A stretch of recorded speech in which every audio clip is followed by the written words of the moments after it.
Tubaddeyo mu delegates conference y'ekibiina kyaffe eky'NUP okuva ku makya paka essaawa zino.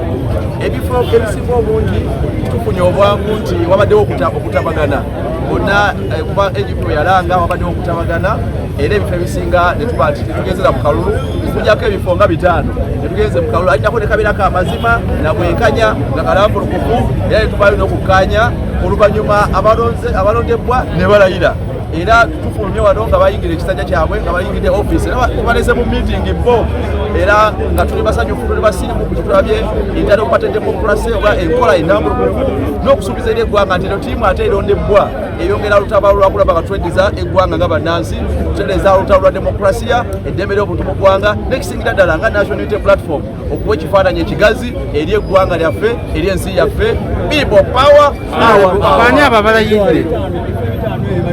Of course, President Kyagulanyi Robert avudde nga president owa National Unity Platform. Secretary General omwami David Lewis Rubongoya, omwogezi omwami Joel Ssenyonyi, National Mobilizer omwami Habibu Buwembo okubasaize Lubaga, Treasurer General omwami Benjamin Katana, owabakyala omukyala Flavia Kalule n'abagabe. Zuza mubuze ifo 5 ebira bivuganyizibwa era ebabiwangudde bonna NUP birina okuyigira ku NUP kubanga tuwulira ababeera ne delegates conference baba mu ntalo balwanagana mubamu obubadi bungi ne twebaza obukulembeze bwaffe ffe tetubadde na bubadi obwo tetubadde na ntalo era delegates conference ewedde bulungi ebifo ebimu ne bijjuzibwa mu ddembe mu ssanyu abantu ne balayira era ewedde sirabyewo olutalo sirabye kusikaŋŋana ndowooza n'ebibiina ebirala kati ffe twetegekedde kali ate akalulu akanene kubanga ffe ewaffe kati tukimaze betulonze tubazizzaako n'abamu mu kukyusaamu nga bwe twagadde ate nga bibadde byakuvuganya so twebaza Katonda nti atuyisizaamu bwekyo. Today, the National Unity Platform has held its delegates conference. This happens at a cycle of 5 years to change leadership. And this is what has happened today. All the positions on the National Executive Committee were up for contestation, and we did open this up.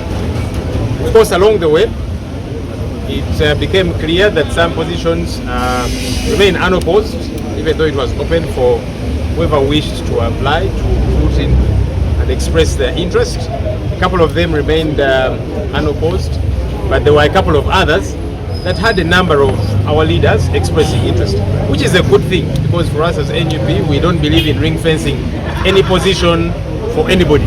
So whoever gets to be interested in the position is free to apply, and that's what happened. And of course, we did have time to do some harmonization. We encourage people who are vying for similar positions to have time off, connect, and see if they could agree to front one person. And it happened in some instances where some people were able to harmonize and agree and say, let's leave it for so and so. But there were several other positions where harmonization did not happen successfully, and that's okay. We told them, no problem, there is no harm in all of you expressing interest. We shall then put it to a ballot for the delegates to cast their votes, and that's what has gotten to happen. We shall be releasing a press statement with the details of who has gone through for the different positions, because as I speak to you currently, voting is still ongoing. So we thought it prudent not to make you wait for a lot longer. That's why we deemed it fit to engage you, give you that update, and then later in the evening we release a press statement which you will get a copy of, indicating who is where. But we are glad that it has happened successfully. There were some people that were trying to make sure that they frustrate this delegates conference from happening. We thank God that all those efforts were in vain.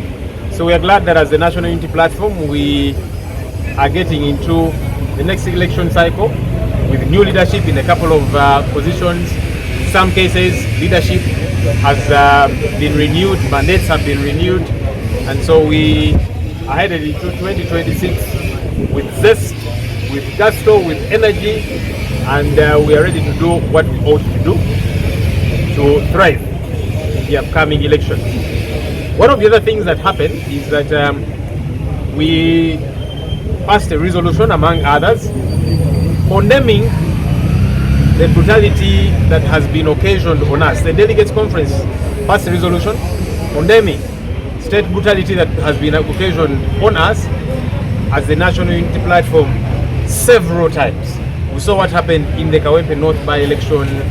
Candidate was beaten up, arrested. Several of our leaders, several mobilizers, the media, journalists were beaten up, and so on. And to date, nobody has been held responsible.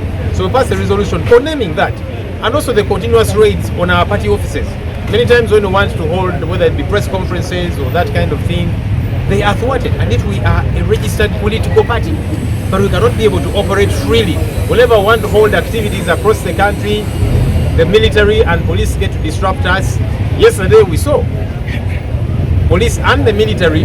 This time they did not just come to raid, to arrest people and to cordon off the place, but they shot their way into our party offices, shot through walls, shot in the air. Some people were injured.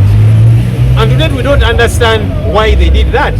We had hoped that police would come out with a statement to help the country know why did they raid our offices, fire live ammunition.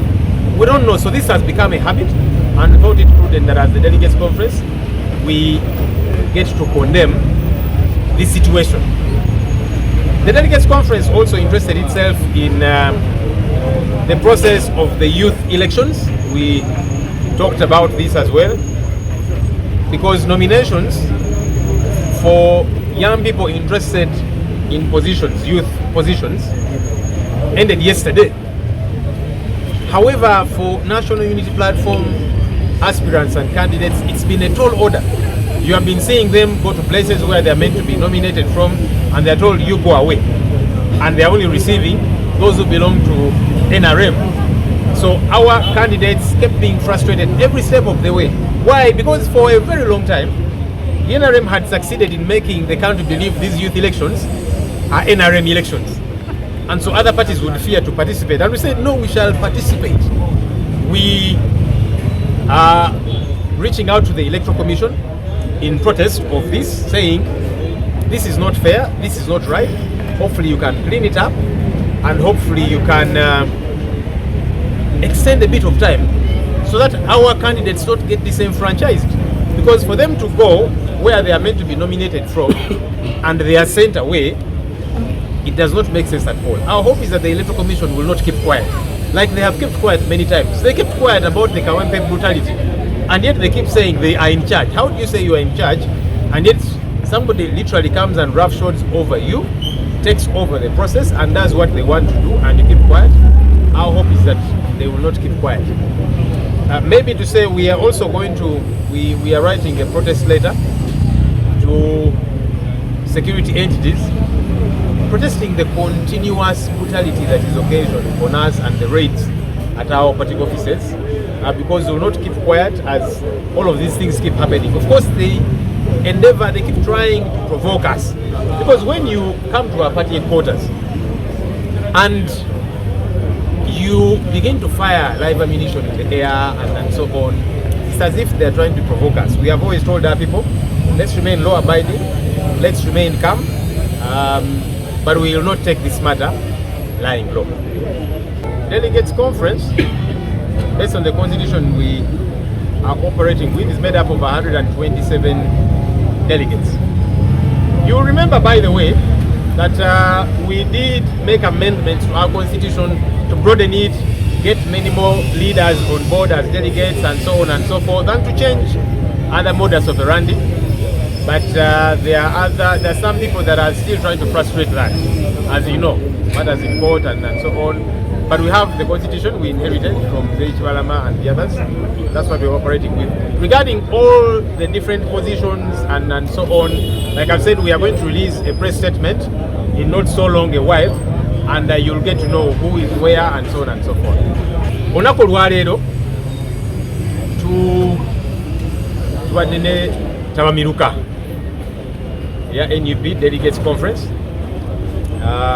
Kubanga kikulu tunagenda mu kalulu awayisewo emyaka 5 tuddamu ne tusinkana ku nsonga y'obukulembeze bw'ekibiina, either okuzza obukulembeze bwabwe obujja oba okulonda abapya, kubanga byonna bikirizibwa. Tetubaddeko olwaleero era twebaza Katonda, kitambudde bulungi. Waliwo ababadde balwana okukiremesa, naye byonna bye babadde bakola kubadde kusiwa nsaano ku mazzi. Twebaza Katonda, delegates conference yaffe etambudde bulungi. Of course buli kifo ku National Executive Committee kibadde kikirizibwa okwesimbawo, era twagamba bamemba baffe buli ekwanyiza ekifo teekamu application. Abantu bateekamu application ku bifo ebyenjawulo. Of course ebifo ebimu byasigala biri Unopposed, ndowooza nga abantu bagamba nti kino ekifo omuntu ono yasaanidde ffe katugende ku birala, naye nga tetulina muntu yenna gwe twakugira ku kifo kyonna. Then ku bifo ebyenjawulo abantu bateekamu applications, ne tubasaba buli kifo batuulemuko bawayemuko balabo basobola okukkaanya, either ne bagamba nti tutambule noono oba ono.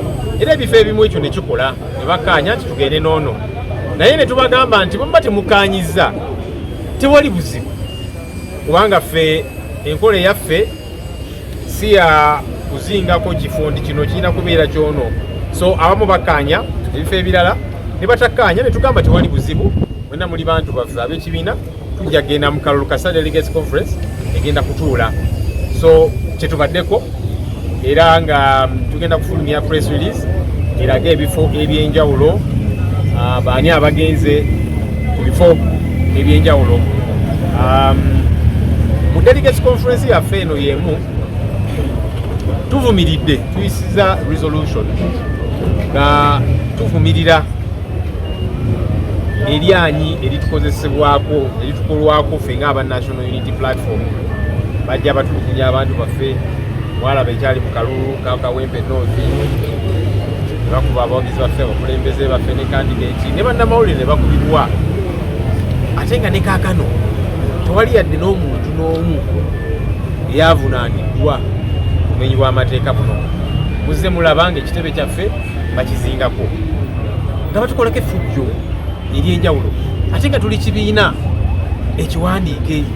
Kitegeeza tuba tusobola naffe okutambula ng'abalala bwe bakola, ne beetala bitundu by'eggwanga ebyenjawulo, ne bakuma enkuŋŋaana, ne bakola activities ez'enjawulo. Ffe NUP basigala batuteekako akazito. Olunaku olw'eggulo mwalabye bazze, olwo tebazze kusalako obusasi, naye ne bakuba n'amasasi mu bbanga ne mu bisenge byaffe ku kitebe kyaffe. Ne weebuuza abantu bano lwaki bagezaako okutusoomooza? Ndoze kye bagezaako okukola, baagala batusoomooze tuve mu mbeera oba tukole ki, naye ffe tusigala tugamba abantu baffe tukuume emirembe.